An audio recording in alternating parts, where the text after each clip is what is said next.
Tender form निकाले ना, उसमें कोई नोटिफिकेशन है किसी चीज की, ना कोई बेस प्राइस इन्होंने दिया है, ना इन्होंने ये स्पेसिफिकली उसमें मेंशन किया सर कि ये कौन सी नंबर दुकान किस चीज के लिए बाधित है या कोई टर्म्स में ये बाधित है।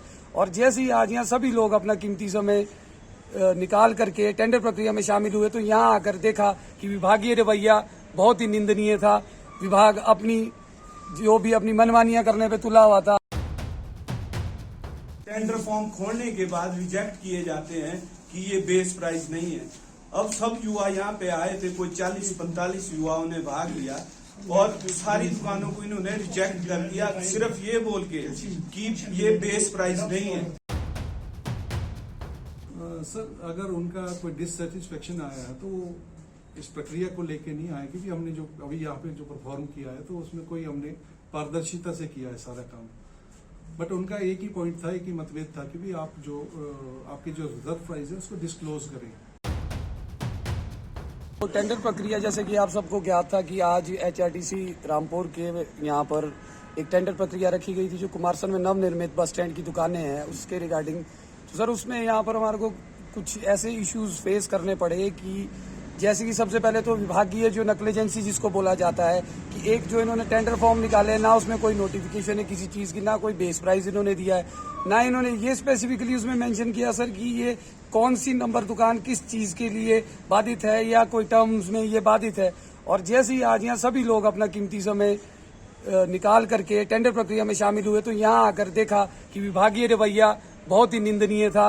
विभाग अपनी जो भी अपनी मनमानियां करने पे तुला हुआ था। हमारे लोगों ने जिस प्रकार से टेंडर यहाँ पर अप्लाई किए थे और एज ए रूल जिस तरह से उसका निर्णय होना था वो चल रहा था, बट उसमें बीच में थोड़ी देर के ब्रेक के बाद देखा जाता है कि विभागीय जो अपनी जो सांठगांठ को लेकर उनके साथ उन्होंने जो हमारे जो लोग आए हुए थे बेरोजगार युवा हैं तो उस पे उन्होंने कुछ एलिगेशंस लगा दिए, कुछ बेस प्राइस के एलिगेशंस लगा दिए कि हमारा बेस प्राइस नहीं मैच हो रहा है। कुछ उन्होंने एलिगेशंस ये लगा दिए कि आपके किसी का रिजेक्शन लगा दिया, कोई हमारे हैंडीकैप्स के लिए जो था उनके लिए अलग से क्राइटेरिया। अच्छा, जिसके बाद इन्होंने एक दो दुकानों का जो निकल भी पाया था रिजल्ट, उसमें भी जब बाद में लोगों ने अपने साथ होते हुए अत्याचार की आवाज उठाई और देखा कि हमारा बेस प्राइस को लेकर या हाईएस्ट प्राइस में हमारा शोषण हो रहा है या मेरा रोजगार इतना चलेगा नहीं निकलेगा, तो बिल्कुल ही जो यहाँ पर हमारे WM साहब यहाँ हमारे HRTC विभाग ने बिठा रखे वो तकरीबन पूरी तरह से साफ इनकार कर रहे हैं कि भाई हमारा दिया हुआ पैसा वापस नहीं होगा। सबसे पहले तो हमारी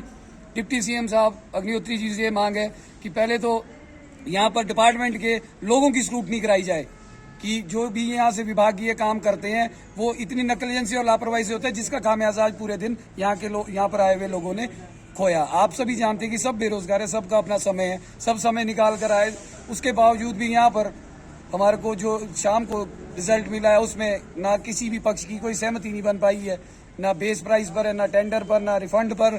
तो मैं चाहता हूँ कि इसमें उचित कार्रवाई डिपार्टमेंट करे और ये मैं आपके मीडिया बंधु के माध्यम से औचित्य कराना चाहूंगा हायर अथॉरिटीज को कि यदि ये टेंडर अगर ढंग से नहीं करवाए गए तो कुमारसन में किसी की भी दुकान हम चलने नहीं देंगे, ना हम कोई पार्किंग चलने देंगे अगर उचित रूप से जो आज का प्रोसेस अगर फॉलो अप नहीं लिया जाता है। ये हमारी विभाग को चेतावनी है। टेंडर फॉर्म खोलने के बाद रिजेक्ट किए जाते हैं कि ये बेस प्राइस नहीं है।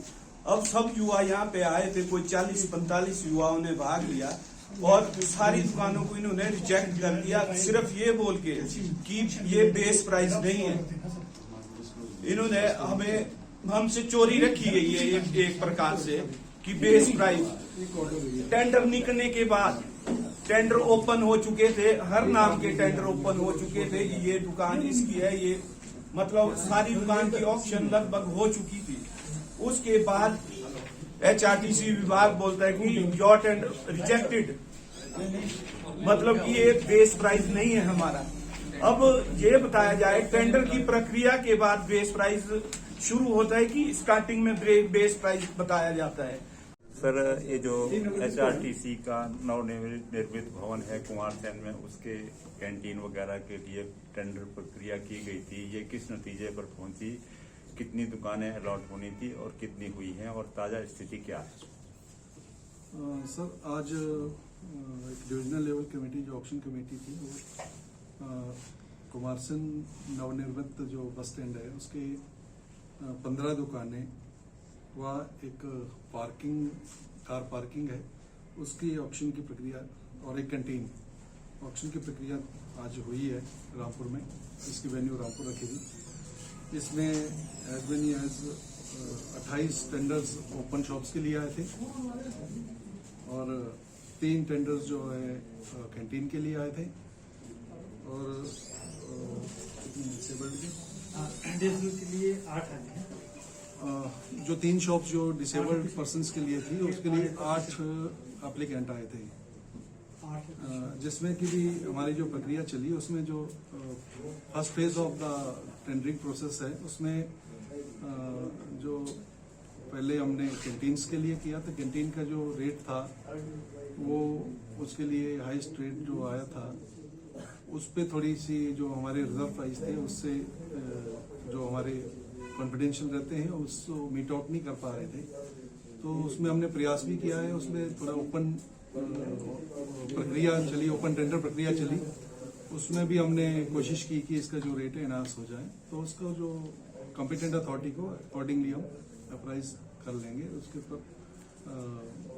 दूसरी बात जो 28 ओपन शॉप्स के लिए टेंडर की प्रक्रिया चली उसमें जो रेट्स थे जो हमारे रिजर्व प्राइस थे एज पर द पॉलिसी जो डिस्क्लोज नहीं किए जा सकते थे, तो उसमें जो वेट्स आई है तो उसमें एक शॉप पे जो हमारा रिजर्व प्राइस था उसके एट पार रेट आए थे। तो हमने सिफारिश अपनी कॉम्पिटेंट अथॉरिटी के लिए अकॉर्डिंगली भेजी है।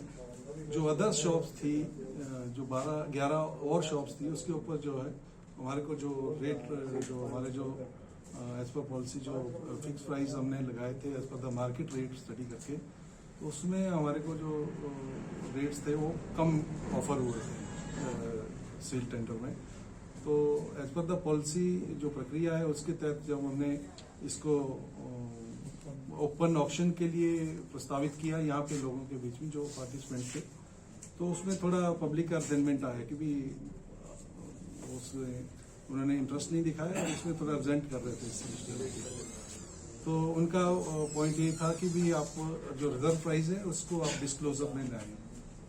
तो एज पर HRTC पॉलिसी ये बेंगे कॉम्पिटेंट जो अथॉरिटी की अनुमति के बगैर मैं इस चीज़ को डिस्क्लोजर नहीं कर पा रहा था।